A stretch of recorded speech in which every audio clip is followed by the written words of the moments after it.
Hello and welcome to Sports News. Reigning champions FC Obono-Obla beat ABS 3-0 in the first leg of the quarterfinal of the 2017 Aito Cup played in Newi, Anambra State. Niger Tornadoes edged past Plateau United 2-0 in Lokoja in Kogi State, while Osun United shocked Sunshine Stars 1-0 in Oshogbo. In the women's category, Bayelsa Queens, Ibom Angels and Abia Angels all earned slim victories, while champions Rivers Angels walk a tightrope after a barren draw against Edo Queens. The second leg will be played on Saturday, September the 23rd.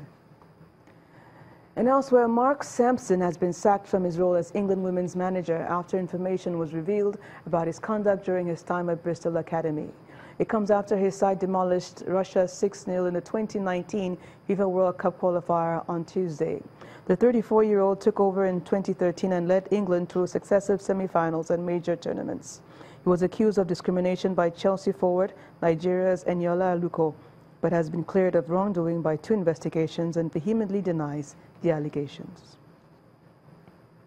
The World Football Governing Body, FIFA, is investigating Chelsea for the 3rd time in 8 years over a potential breach of young player regulations.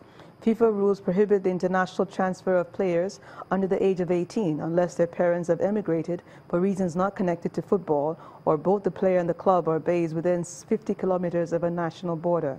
The only other exception is for transfers within either the European Union or European Economic Area, EEA, where the minimum age is 16. In those cases, clubs must still ensure that the player continues his education and studies for an alternative career, as well as making sure he has a high living standard. And that's it on Sports News for tonight. I'm Byron, Tony Uranta, Annie Jama will be back with that.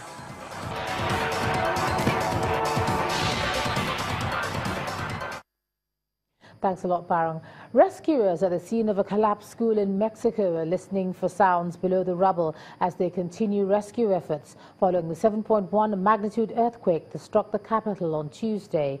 Officials say 38 buildings collapsed in the city and 52 people have been rescued so far. However, more than 200 people have died in the disaster. An aerial view of Tuesday's quake shows dozens of collapsed buildings. Thousands of people had run out into the streets in panic, and millions lost electricity when the quake struck around lunchtime.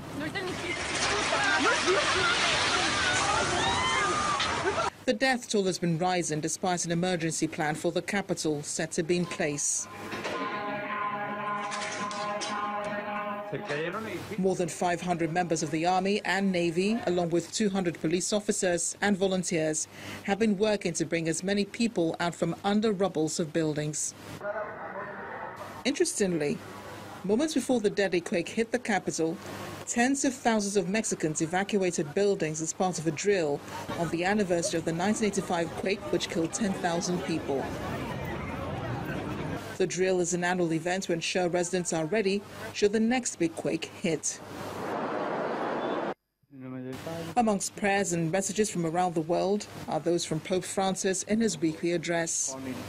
Meanwhile, residents in Mexico City have been donating goods and offering their help for victims. Volunteers and local residents worked all night at a relief goods donation center, hoping to make their own efforts to help victims tied over the disaster. And the main news again. President Buhari and 9 other African leaders today met with U.S. President Donald Trump in New York, where the American president promised to partner with the African Union to end violence and prevent the spread of terrorism on the continent. And that's the news at 10 tonight. Thanks a lot for staying with us. I'm Ijoma Minyato. Good night.